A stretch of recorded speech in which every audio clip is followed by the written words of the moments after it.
Tu veux bien préciser?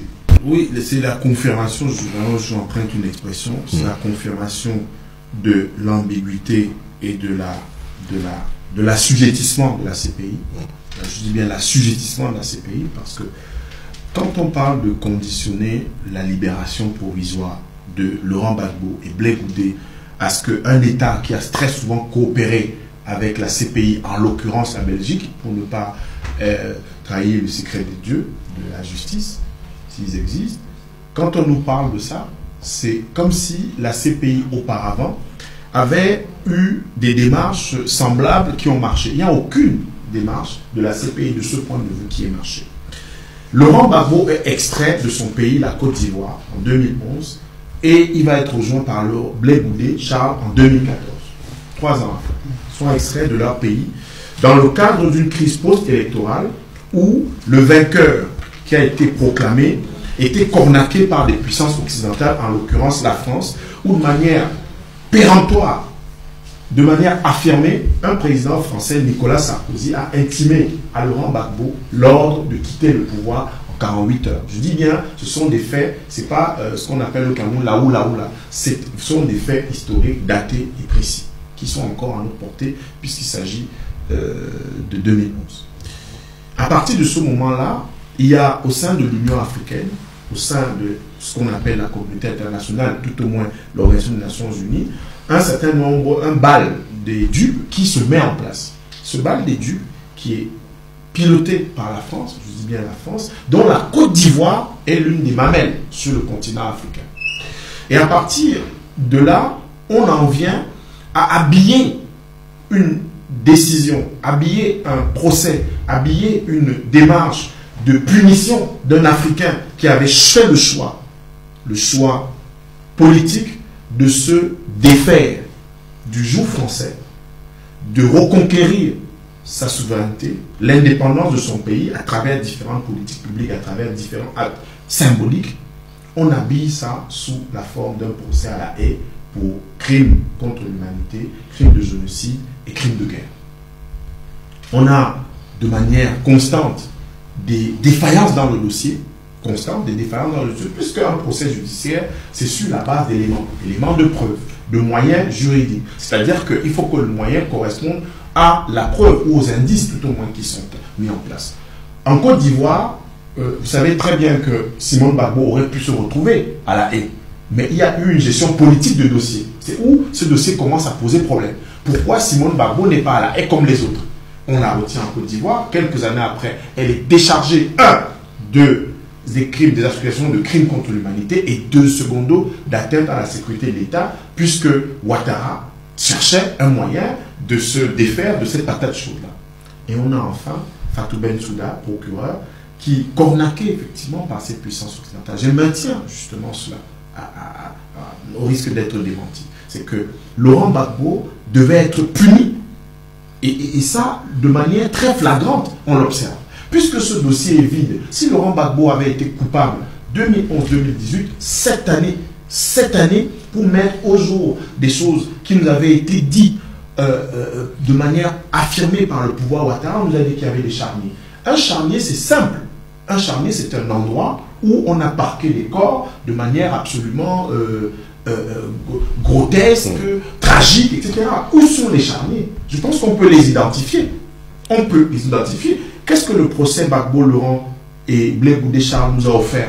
C'est un défilé de contradictions permanentes, de preuves qui étaient poreuses, qui étaient des choses enfantines, où on mettait des images vidéo de meetings de Blé Goudé qui appelaient à chacun prendre son blanc, d'incitation à la révolte, au génocide et au crime. Voilà finalement la requalification juridique qu'on a eue au cours de ce procès. Donc une mascarade. Et quand on en vient pour terminer à cette décision, qu'est-ce qu'on constate? Que la CPI n'est même pas capable de communiquer elle-même ses propres décisions, puisqu'à l'intérieur, les juges avaient déjà pris fait et cause pour la libération de Laurent Gbagbo depuis fort longtemps. C'est au niveau du procureur que ça achoppe. Et on a une décision qui devait être annoncée, parce que Yopougon et Abidjan crient, exultent de joie à juste titre. La libération était actée. Maintenant, on nous dit que la Belgique, on doit voir avec la Belgique si les conditions sont acceptés à la fois par la Belgique et Laurent Gbagbo. On demande à Laurent Gbagbo de ne plus faire de politique. Voilà à quoi ça se résume. On demande à Gbagbo de ne plus intervenir dans le débat politique en Côte d'Ivoire. On demande à Gbagbo, dans le cadre de la succession de Ouattara, de peut-être avoir exercé son influence, mais de ne pas être en première ligne. C'est à tout cela que ça se résume. Et Gbagbo, à 2 reprises, a refusé d'accepter ce deal-là, sinon il serait dehors. A refusé. Et qui plus est, quelqu'un de plus jeune comme Charles Blé Goudé également, puisque Gbagbo, compte tenu de son âge, pouvait accepter, mais Blé Goudé, il est jeune, il pouvait aspirer, c'est la classe d'âge de Guillaume Soro qui est aspirant à la succession de Ouattara, et Blé Goudé aussi a refusé.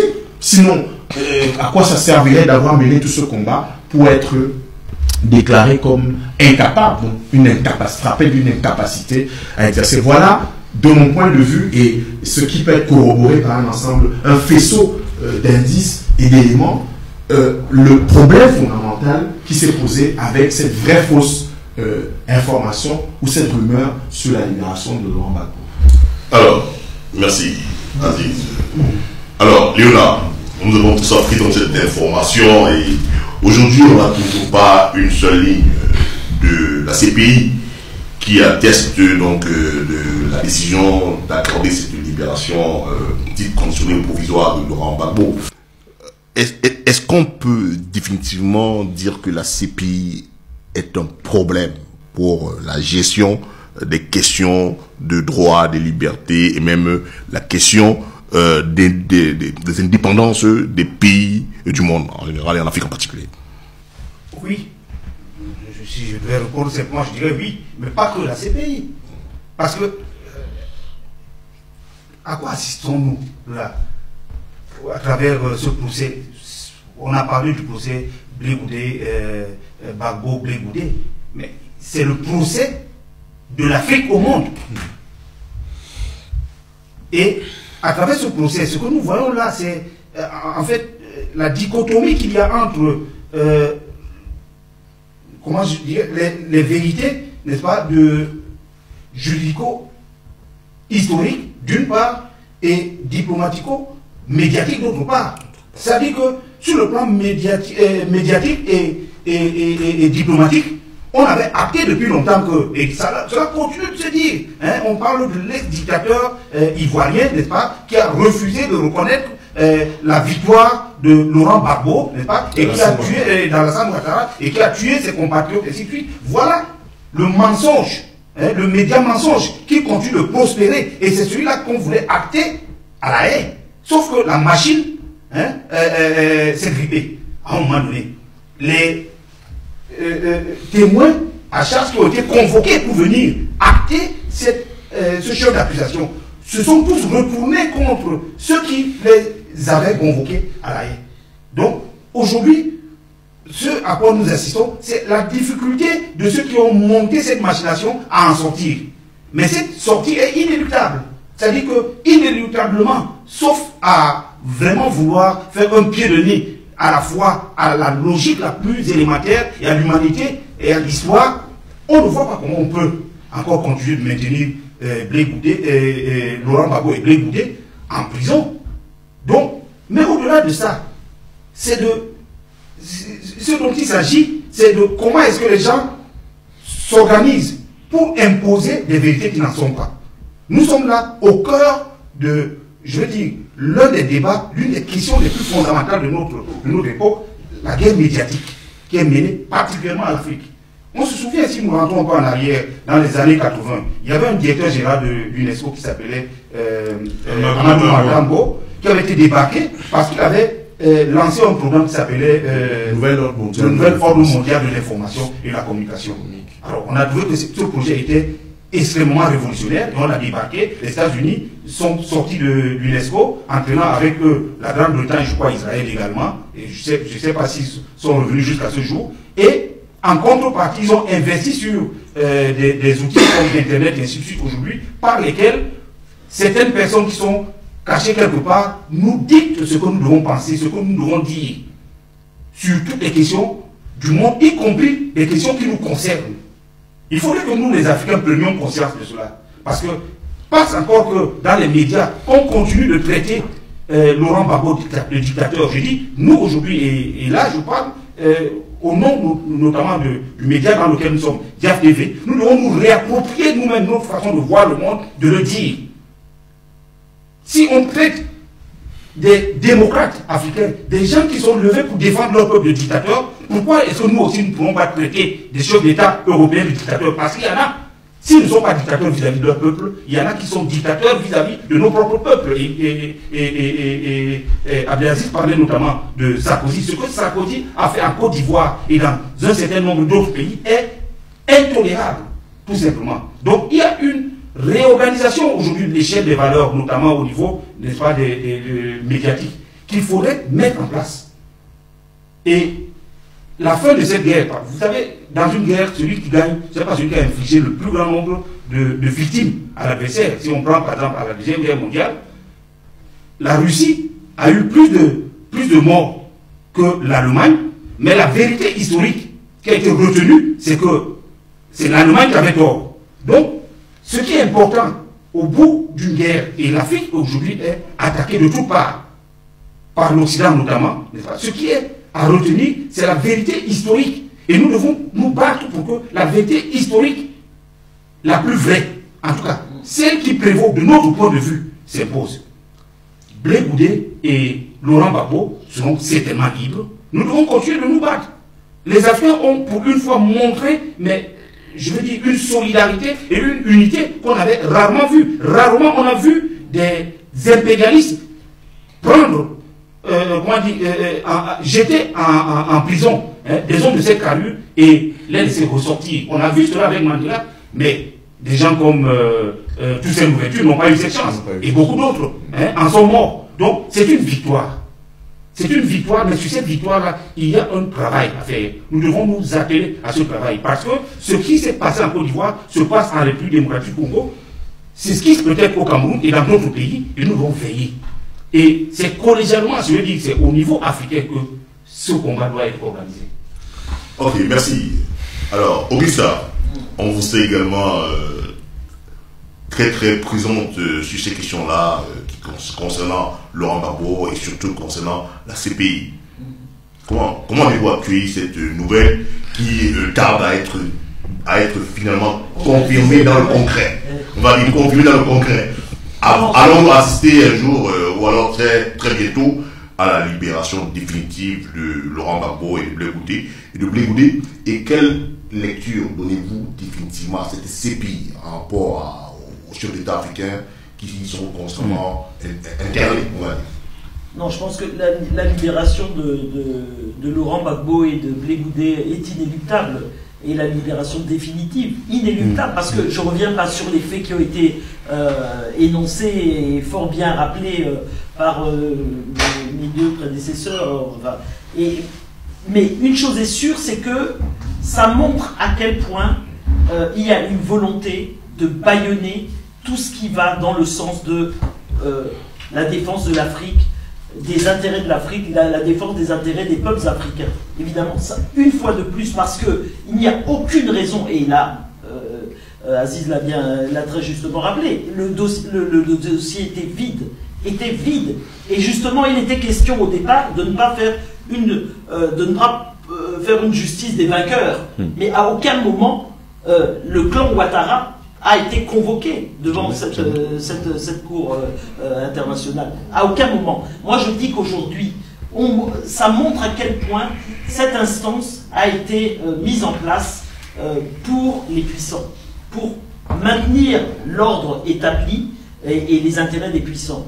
Ce qui aurait dû être, si cette cour avait vraiment joué son rôle, ce qui aurait dû être traduit devant cette cour, c'est Sarkozy, pour avoir bombardé la Libye et avoir mis le chaos à l'échelle internationale, c'est le père et le fils Bush pour avoir pilonné avant Sarkozy l'Irak, et on voit l'état du monde.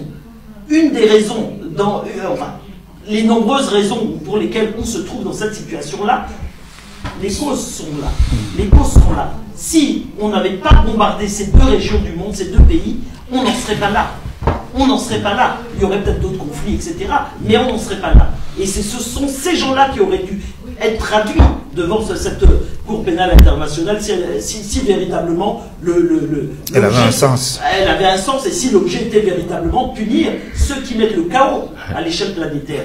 Bon. Et or, on traîne quelqu'un qui a été totalement démocrate, qui a joué le jeu de bout en bout, et à côté de ça, un petit chef de guerre comme Guillaume Soro, à aucun moment n'a été convoqué. Il a mis le chaos au nord de la Côte d'Ivoire pendant des années et des années, avec tous les morts et tout le cortège de désastres que ça a produit. Et ce monsieur n'a jamais été, non seulement ça, on l'a récompensé.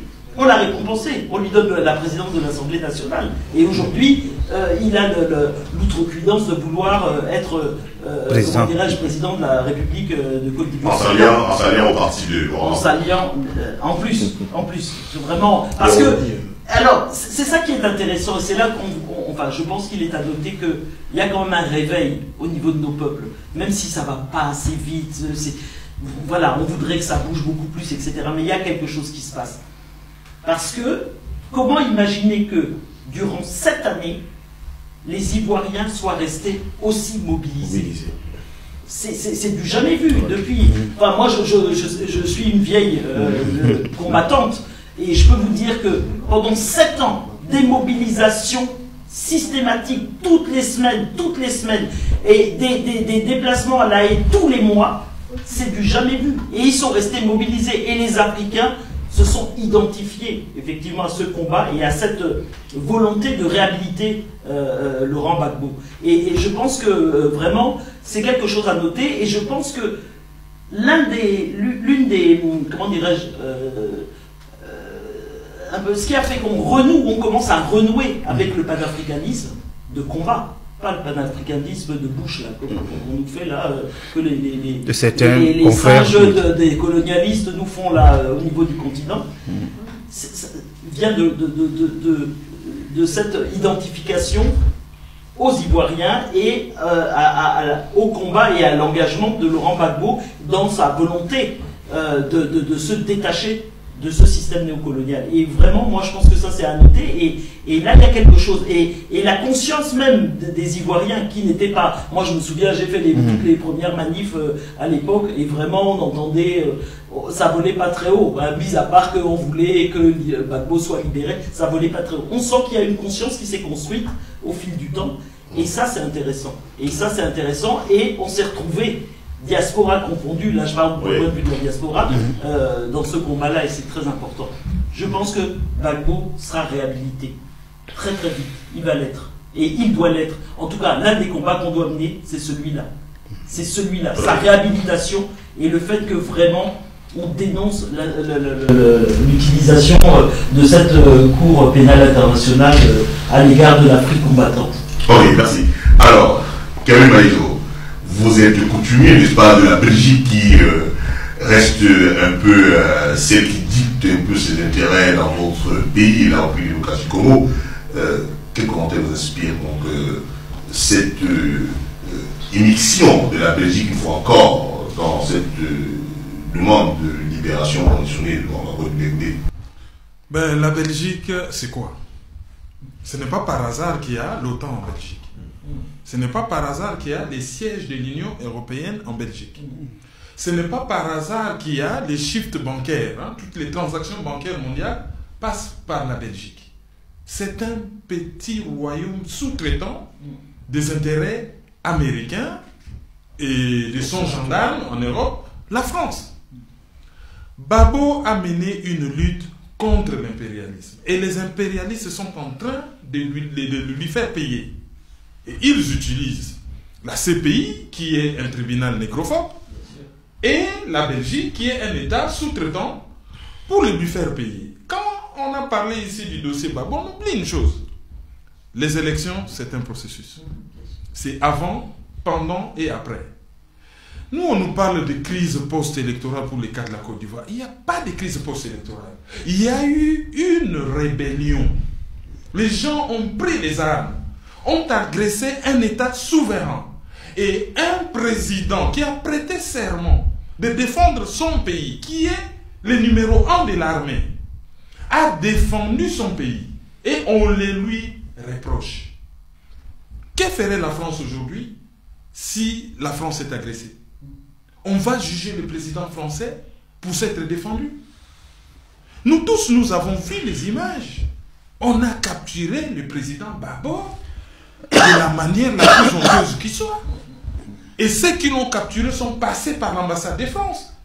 Comme cette ambassade est mitoyenne à la résidence présidentielle. Et on a vu ça. Moi, un Africain, un jeune Africain, j'ai vu un président africain humilié par les Français. Et j'ai vu un autre Africain arriver au pouvoir sur un char français. Les massacres de Douekoué, ça n'a jamais eu lieu pour la CPI. Les Comzones n'ont jamais existé pour la CPI. Quand les gens se révoltent en Côte d'Ivoire parce que ceux qui ont mené la guerre sont au pouvoir et ils n'ont rien touché. Et on a décidé de les calmer avec l'argent du contribuable ivoirien. Lorsqu'on recrute des mercenaires pour mener la guerre, on les paye de sa propre poche. On ne les paye pas avec l'argent public. Et là, on a payé des mercenaires avec l'argent public. Publiquement. Ça, ce n'est pas normal. Alors, pendant 7 ans, on va mener une procédure longue. Et après, lorsqu'il sera innocenté, on va l'indemniser avec l'argent du contribuable international, ce qui n'est pas normal. Et on nous dit, bon, le verdict sera rendu au mois de mars. Alors, moi, je félicite l'équipe de Gbagbo qui a mené une très belle opération de com. C'était quoi? C'était d'annoncer que la CPI a acté sa libération pour montrer au monde entier combien cette libération était attendue.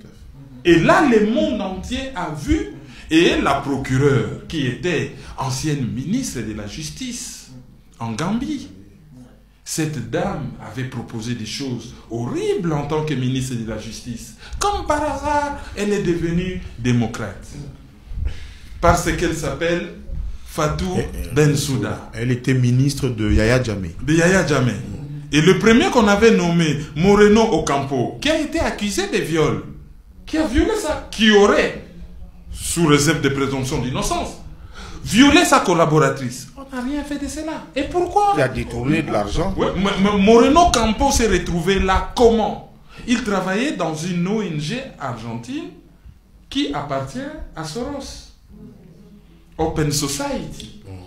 Les États-Unis ne font pas partie du traité de Rome, mais ils contrôlent la CPI à travers les conseils de sécurité, parce que la CPI est liée aux Nations Unies par les conseils de sécurité. Donc les États-Unis ne sont pas membres, mais ils contrôlent la CPI à travers les conseils de sécurité. Et dernièrement, ils ont menacé, si on osait, même si les États-Unis n'ont pas signé le traité de Rome, si on osait juger un Américain, ils vont traduire en justice les procureurs, les juges, et la CPI a reculé. Donc ça, c'est une guerre de puissance. Nous autres Africains, nous devons militer pour que les États africains se retirent en masse de cette cour. Lorsqu'on n'aura plus assez d'États, donc cette cour va tomber d'elle-même. Ça, c'est la première des choses. Ensuite, la deuxième des choses, nous devons nous poser la question. Combien de gens sont traduits en justice dans cette cour? Il n'y a que des Africains. Parce que beaucoup confondent tribunal pénal international pour la Yougoslavie, oui, les tribunaux ad hoc, qui siègent à la haie, et la Cour pénale internationale. La CPI ne juge que de Noirs. Africains. En Palestine, il n'y a pas de problème. En Birmanie, il n'y a pas de problème. Au Mexique, au Brésil, il n'y a pas de problème. Les problèmes, il y en a en Afrique. Ça, c'est la première des choses. La deuxième des choses, c'est une justice des vainqueurs. Toujours. En Côte d'Ivoire, on voulait installer Ouattara au pouvoir, on l'a fait. Maintenant, on juge le vaincu Laurent Gbagbo. Au Congo, j'en avais expliqué, on peut reprocher à Jean-Pierre Bemba tout ce qu'on veut. Mais comment expliquer que cette cour a jugé le complice en laissant les coupables en paix? Les coupables, c'était le président Ange Félix Patassé qui est mort. On a jugé Jean-Pierre Bemba, les complices, on a laissé les coupables en paix. Pourquoi? Parce que Jean-Pierre Bemba, lorsque la France a voulu installer un président en Centrafrique, Jean-Pierre Bemba a envoyé des troupes et il a compris le plan de la France. Donc on lui a fait payer. Il a passé plusieurs années là-bas. Maintenant, qu'est-ce qu'ils font? Guerre en Centrafrique, instrumentalisée par les Occidentaux. D'un côté les Sénéca, de l'autre les anti-Balak. 3 anti-Balak à la CPI, les Sénéca, et ils n'ont jamais rien fait parce que, financés par un État occidental, parce que si on suit la logique, même s'ils ont commis des exactions, que je condamne d'ailleurs, si on suit la logique, Les autres se défendaient contre les Séléka. Mais maintenant, c'est les anti-Balaka qui se retrouvent à la CPI. Pourquoi pas les Séléka? Et doit-on continuer à accepter cette injustice sans broncher? Alors, pour terminer, il y a quelque chose de très intéressant qu'on a dit ici, à propos d'abord des Gilets jaunes, qui va rejoindre cette affaire de la CPI. Les Gilets jaunes, c'est un mouvement de la société civile qui est sorti de nulle part. J'étais d'ailleurs fier de voir une afro-descendante, Priscilla, je crois, Ludowski, qui était une des porte-paroles du mouvement. Ces mouvements fonctionnent textuellement comme les mouvements des combattants congolais. Issu, sorti de nulle part, sans tête, et qui a posé problème à toutes les polices occidentales. Ce mouvement, même si on n'en parlait pas à la télé, ce mouvement a réussi, par exemple, à bloquer le pont Jacques-Cartier à Montréal. C'était un événement. Ce mouvement a envahi les Champs-Élysées, a bloqué les RRA, qui est la plus grande ligne de train urbain au monde. On n'en a jamais parlé dans les médias. Une fois, j'ai vu, je ne sais pas, il y avait un problème à l'UMP, les Ivoiriens ont conspiré Laurent Gbagbo, j'étais là. Toutes les télévisions françaises qui comptent étaient là. Le soir, cette info n'a jamais existé. Donc les gilets jaunes viennent d'apparaître en France, mais il y avait une espèce de gilet jaune qu'on appelle les combattants, déjà au Congo, qui a commencé à contaminer positivement tous les autres pays africains. Ça, c'est déjà un avantage. Et ça a tenu longtemps. Comme les Ivoiriens l'ont fait, de toutes les façons, il y a des connexions entre les Congolais, les Ivoiriens, les Camerounais. Lorsque les Ivoiriens manifestent, il y a une délégation des Congolais. Lorsque les Congolais manifestent, il y a toujours une délégation d'Ivoiriens. Et il y a une évaluation à la fin pour savoir qu'est-ce qui a marché, qu'est-ce qui n'a pas marché. Ça, c'est quand même quelque chose de très intéressant qu'il fallait absolument souligner. Et la dernière des choses que je dois souligner, on a parlé de Mandela. On a eu un Mandela combattant de la liberté qui est entré en prison. Il est sorti, vendu au grand capital. Sa statue se trouve à Sandtown, pas à Soweto. Et Winnie Mandela a tenu le coup jusqu'au bout pour dénoncer cette transformation. Nous devons nous battre pour que les babos qui est allé en prison soient les mêmes qui sortent de là. Ça sera un progrès par rapport à l'Afrique. Sauf bien sûr tous les respects que je dois à Madiba.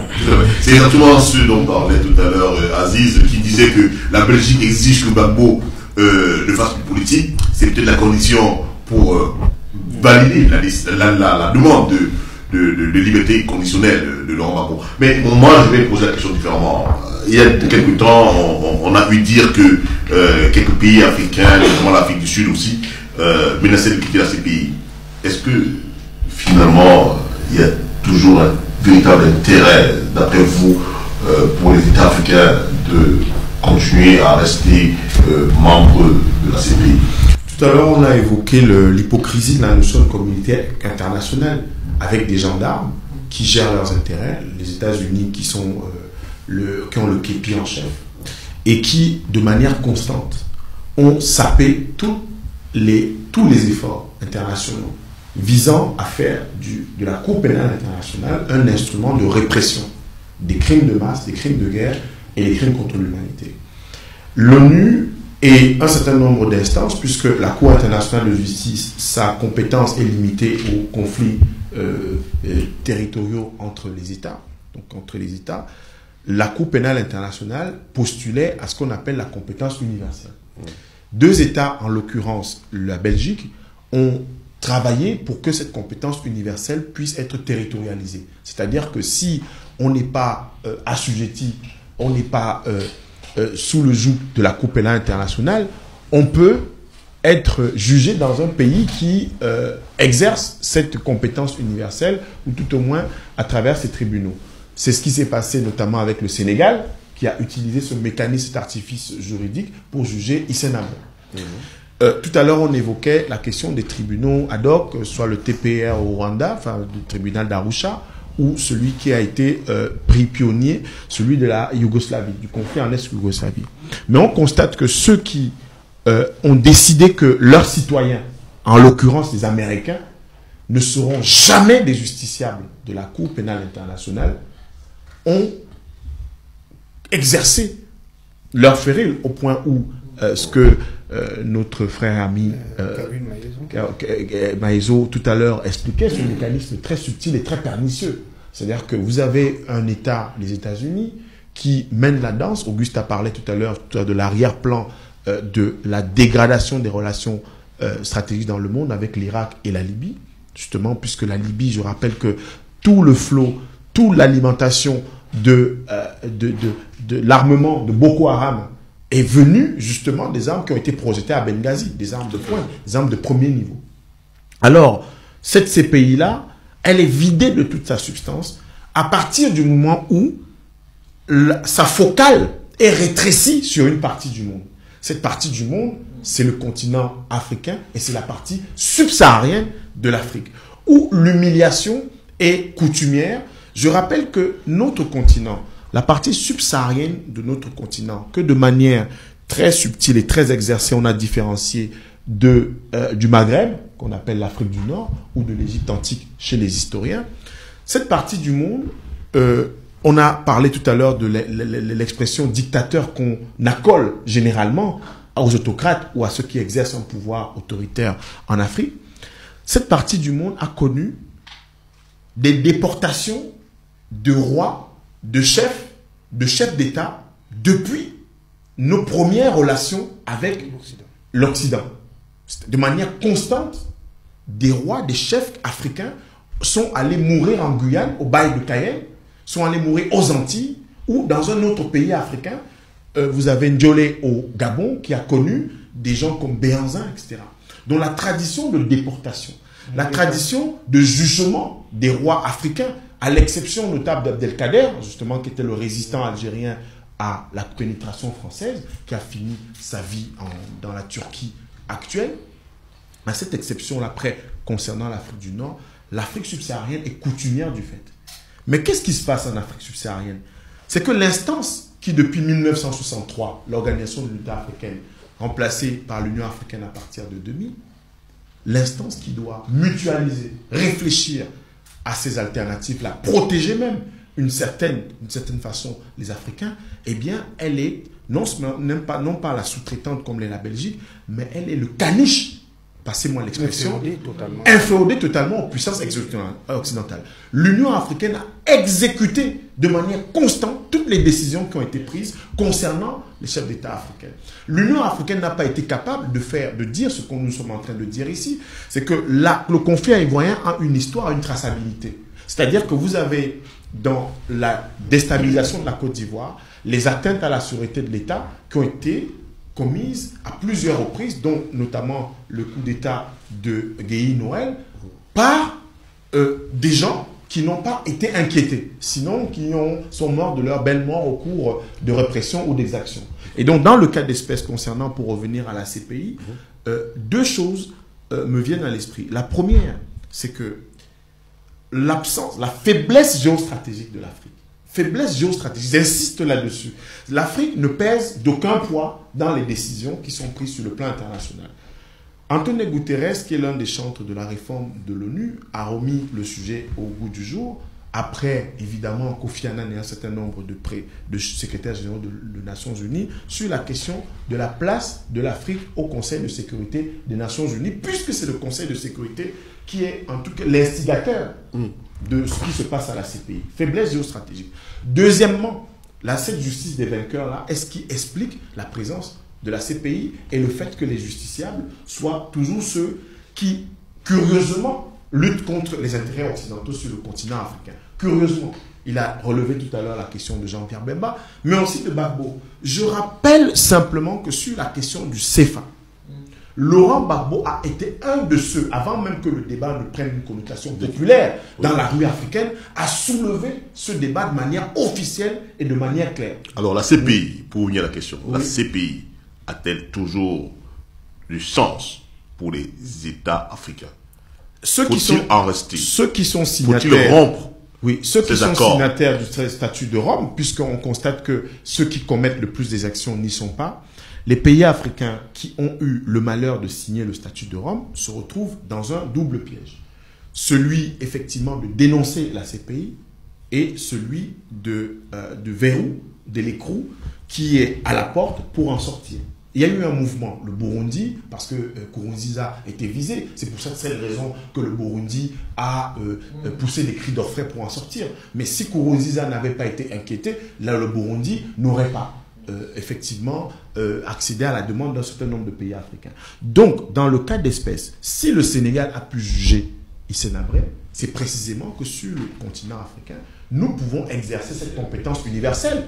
On peut juger précisément des Africains sur le continent africain qui auraient commis des exactions du type crime de guerre ou crime contre l'humanité, qui sont les attributions et qui relèvent de la compétence de la CPI. Merci. Alors, je vais poser une question. Aujourd'hui, est-ce que vous pensez que les États africains n'ont plus intérêt à continuer à rester dans ces accords de Rome? Ils n'ont jamais eu d'ailleurs intérêt à y entrer. Je ne sais pas par quelle pulsion inconsciente ou incohérente ils sont laissés entraîner dans ce projet qui était manifestement un projet qui visait à affaiblir l'Afrique. Et c'est ce que nous constatons là aujourd'hui. Je reprends à mon compte tout ce que Abdelaziz a dit, mais je voudrais m'arrêter sur 2 points qu'il a évoqués. La transition entre l'OUA et l'Union africaine. Il faudrait qu'on fasse aujourd'hui le bilan de l'Union africaine. Parce que l'OUA était un instrument, ce n'est pas l'idéal. Le projet esquissé par Kwame Nkrumah n'est pas fondamentalement celui qui a été mis en œuvre à Addis Abeba, mais au moins, on peut reconnaître à l'OUA d'avoir conduit à la décolonisation de l'Afrique, notamment ce qui n'était pas évident, n'est-ce pas, de l'Afrique en Afrique australe, les pays de la ligne de front. Et l'OUA, pour cela, a réussi à entretenir, à organiser une cohésion de l'ensemble des pays africains, qui était unanime sur cette question où les intérêts occidentaux mondiaux, n'est-ce pas, étaient pourtant prenantes. On a vu notamment la campagne de boycott qui a été lancée contre l'Afrique du Sud de l'apartheid, n'est-ce pas, pour réussir à desserrer les taux de l'apartheid et permettre déjà un premier palier d'émancipation des peuples noirs, même si des peuples noirs en Afrique du Sud, même si ce qui a été obtenu n'est pas l'idéal, le combat continue. Mais parlons de l'Union africaine. Quel est le bilan? Il est totalement nul. C'est-à-dire que du passage de l'OUA à l'Union africaine, l'Afrique s'est encore affaiblie davantage. Aujourd'hui, l'Union africaine est un toutou entre les mains de l'Union européenne, qui lui dicte son agenda. Et il l'applique stricto sensu. Donc, c'est un problème fondamental auquel nous devons réfléchir tous en tant qu'Africains. Il y a aussi le problème de la démocratisation. On a parlé de démocratisation en 1990, nous avons été un certain nombre à nous lever, parce que pour nous, c'était vraiment le combat d'une génération. Mais faisons aussi le bilan de cette démocratisation. Le cas ivoirien nous interpelle, mais on peut aussi l'appliquer à d'autres pays pour voir que les processus démocratiques aujourd'hui, les élections en tout cas, qui tiennent lieu, n'est-ce pas, de paradigme de cette démocratisation, ne sont ni plus ni moins que des rites de sanctification de l'impérialisme occidental. À tous les coups, c'est eux qui sortent gagnants. Les peuples sont affaiblis, de plus en plus aujourd'hui, c'est les montées des irrédentismes tribaux. Il n'y a plus aujourd'hui une conscience nationale. Dans aucun pays africain pratiquement, il y a des alternances de temps en temps. Et on peut d'ailleurs se demander pourquoi il y en a moins en Afrique francophone et surtout en Afrique centrale, partout où il y a des richesses. On voit comment cela est grippé. On voit comment la main noire de ceux qui veulent maintenir l'Afrique dans l'assujettissement est toujours présente. Donc, il faut interroger tout cela pour dire que la CPI est l'instrument qui sont donnés pour dicter leur volonté aux peuples africains. Mais quelle est notre volonté à nous aujourd'hui? Quand on regarde l'Afrique aujourd'hui, quels sont les leaders politiques qui émergent?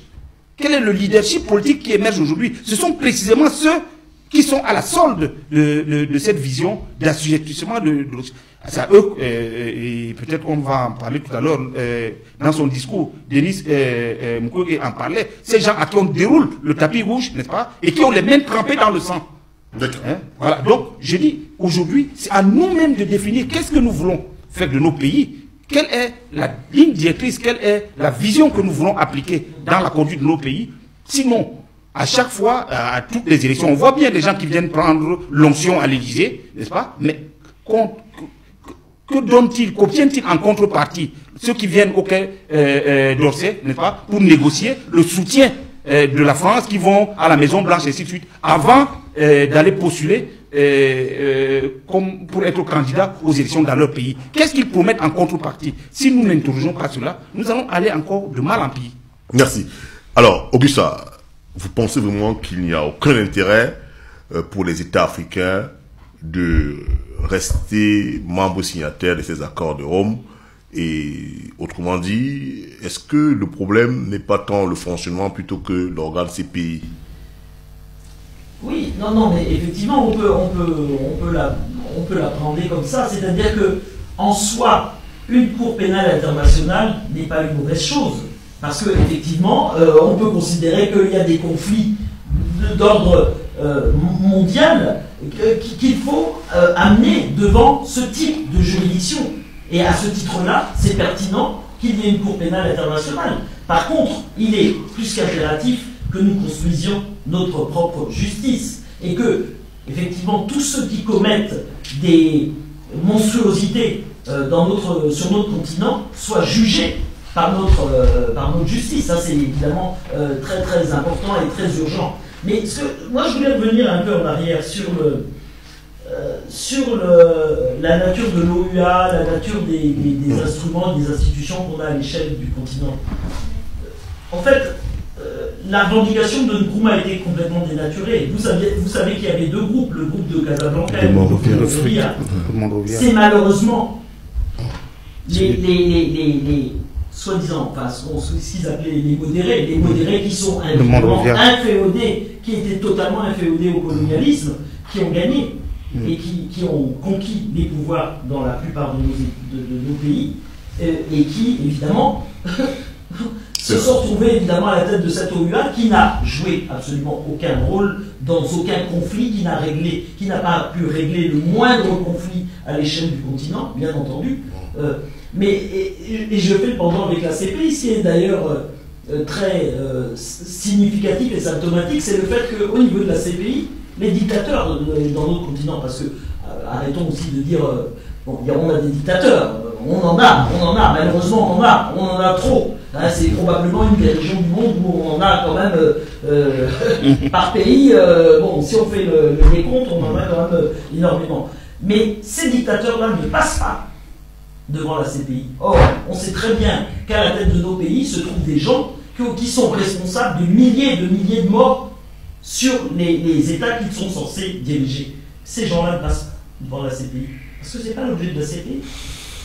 Ils font passer des gens qui remettent en cause leurs intérêts.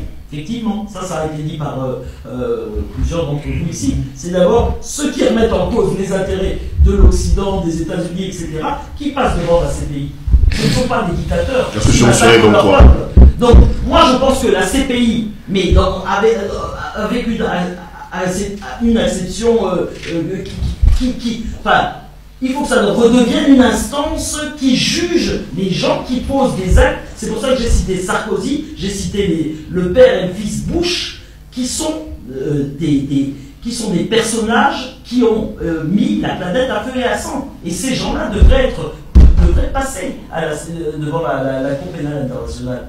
Et il y en a d'autres, hein, mais vraiment, c'est les deux qui me viennent à l'esprit quand on parle de ça, parce que l'une des... On a la CPI donc, pour si j'ai bien compris. On la transforme et on en fait un instrument véritable. Alors ça, évidemment, pour le moment, c'est complètement illusoire. Tant que la situation sur notre continent restera ce qu'il est, c'est-à-dire dominée par des gens qui sont à la solde des intérêts du capital étranger, on n'a aucune chance. Donc, il est donc temps que nous ayons à la tête de nos pays des dirigeants qui défendent les intérêts de l'Afrique et de leur peuple. C'est ça. Et à cette condition-là, on peut faire autre chose de la CPI. Parce qu'on prend notre voix dans le concert des nations. Merci. Alors, Karim Maïto, une réforme de la CPI ou alors tout simplement une rupture avec les accords d'Europe? Je pense que la meilleure des choses à faire, c'est une rupture avec le statut de Rome et reconstruire quelque chose, mais qui soit une initiative africaine au niveau de l'Afrique, c'est-à-dire faire des tribunaux peut-être ad hoc dans chaque continent. Et c'est à partir de cela qu'on peut de nouveau envisager faire quelque chose d'universel. Parce que la CPI est mal partie. Lorsqu'on discutait le statut de Rome, il y avait les États d'un côté, avec des dictateurs et tout ça, qui derrière eux, il y avait certains intérêts occultes, et les ONG. Or, la plupart des ONG finissaient au bureau de Soros, avec l'Open Society, avec des intérêts, disons-les, presque mafieux, derrière. Et il a réussi à placer Moreno Ocampo au-dessus, et on a vu combien néfaste s'avère être ce tribunal. Les procédures ont beau être longues. Est-ce que vous pouvez arrêter quelqu'un provisoirement? Vous le mettez même si à la haie c'est luxueux, mais vous lui privez de sa liberté pendant 7 ans, 8 ans. Est-ce que c'est normal? C'est trop long comme procédure. Excessivement long. Donc moi je pense qu'il faut en finir avec cette cour et puis recréer quelque chose de nouveau, mais au niveau, déjà en Afrique, au niveau du continent, et après on envisagera peut-être dans une dizaine d'années de refaire autre chose de différent. Si tu permets, Guy, il faut que nous comprenions, la CPI est l'une des dernières institutions, n'est-ce pas, qui a été mise en place dans ce qu'on appelle le système international. Le système international qui est issu de la Première, de la Deuxième Guerre mondiale, et qui est en fait une sorte de trust de certaines grandes puissances qui veulent instituer un règne planétaire. Voilà. Donc, ils se sont donné un instrument, n'est-ce pas, de justice, mais un instrument de justice des forts, n'est-ce pas, qu'ils imposent au monde. Alors, on ne peut pas penser que nous puissions transformer cet instrument si on ne transforme pas l'ordre sur lequel est assis l'instrument, la Cour pénale internationale. Il faut un nouvel ordre mondial, diplomatique, n'est-ce pas? Et tant qu'on ne l'a pas, quelques instruments qu'on mettra en place, c'est la même chose pour le Conseil, on peut dire la même chose pour le Conseil de sécurité des Nations Unies, on peut dire la même chose pour un certain nombre d'autres instruments. Oui, s'il te plaît. Mais donc, je dis, il faut d'abord que l'ordre mondial soit transformé. Or, ce que nous voyons aujourd'hui, c'est qu'il y a une mutation. C'est-à-dire que les Occidentaux, ils ont vu, c'est-à-dire que cet ordre mondial était aussi bâti sur le bipolarisme, n'est-ce pas, entre l'Est et l'Ouest, n'est-ce pas, et après l'écroulement du mur de Berlin, ils ont anticipé. Ils ont anticipé et ils ont donné des instruments qui leur permettent aujourd'hui de continuer de régner sur le monde. Mais de l'autre côté, je veux dire, du côté des peuples opprimés, on peut se demander, mais qu'est devenu le mouvement des non-alignés? Par exemple, si on sort seulement du cadre africain, qu'est devenu le mouvement des non-alignés? C'est-à-dire que face à des puissances qui sont devenues de plus en plus puissantes, n'est-ce pas, et qui se sont regroupées, les impuissants, les plus faibles sont totalement disloqués. On est devenus des toutous, n'est-ce pas? Et donc, ils peuvent prendre n'importe qui pour donner aussi la leçon aux autres. Ils peuvent ravir n'importe qui, le mettre où ils veulent, n'est-ce pas? Le tuer ou le ramener. On a vu ce qui s'est passé en Irak, c'est ce qu'ils ont tenté de faire en Syrie, c'est ce qu'ils ont fait en Côte d'Ivoire, et ainsi de suite. Donc, il y a une réflexion qui doit être faite. Je pense qu'il faut aussi, aujourd'hui, si cela est possible, n'est-ce pas, qu'on réveille le mouvement des non-alignés. En fait, il pourrait ne plus s'appeler mouvement des non-alignés, mais que tous ces pays qui sont aujourd'hui impuissants devant une boulimie de puissance de ces grandes puissances, n'est-ce pas, que tous ces pays-là essaient de se regrouper. D'accord. Rapidement, hein, après on passe au deuxième point. Oui, alors, on dit ça après. Non, ce que je voulais dire, c'est qu'il est bien évident que la condition sine qua non pour que le contenu de toutes ces institutions internationales change, c'est que on conquiert notre souveraineté. C'est-à-dire avec des forces politiques véritablement représentatives des intérêts de l'Afrique et des peuples. Ça, je veux dire, c'est incontournable. Mais il est bien évident, à partir de ce moment-là, ça change complètement la donne. Ça veut dire que tout le contenu de ces institutions sera balayé. C'est-à-dire que même si l'ONU, l'ONU en soi, c'est pas une mauvaise chose. Si l'ONU est véritablement le concert des nations, véritablement, c'est-à-dire avec une représentation de l'ensemble planétaire, en quoi c'est mauvais? C'est bon. Personne n'a dit que c'est mauvais, mais est-ce qu'elle l'est? Non, elle n'est pas, bien évidemment. Oui. C'est pas moi qui vais vous dire qu'elle l'est, bien entendu. Elle n'est pas. Mais ce que je veux dire, c'est que à partir du moment où on conquiert cette souveraineté, cette indépendance, et qu'on fait entendre notre voix dans le concert des nations, on balaye et le fonctionnement et les accords, etc. Et on donne un tout autre caractère à toutes ces institutions. Évidemment, ça suppose, ce que disait notre frère ici présent, c'est le fait qu'on construise une justice africaine, bien entendu, ça va de soi, tout ce qu'on a à régler à l'échelle du continent, on ne va pas aller le régler à l'extérieur. Il faut qu'on ait une vraie justice à l'échelle continentale, bien entendu. Enfin, pour moi, c'est évident.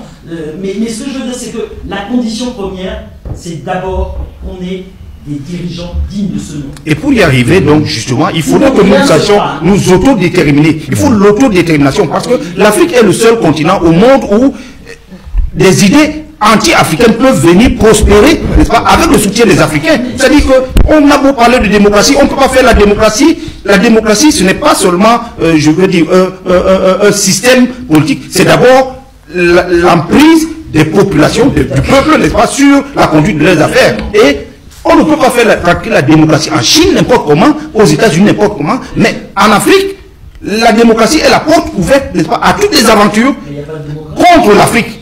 Alors, donc je dis, parce que si nous ne posons pas ce problème, on va dire oui, il faut que les peuples reprennent, mais comment est-ce qu'ils vont le reprendre? Dans les schémas actuels, il faudrait une réflexion sur ce qu'on appelle la démocratisation aujourd'hui en Afrique, n'est-ce pas, pour que nous puissions y arriver. D'accord, merci. Une courte minute de pause et puis on passe au deuxième sujet qui sera consacré à la RDC.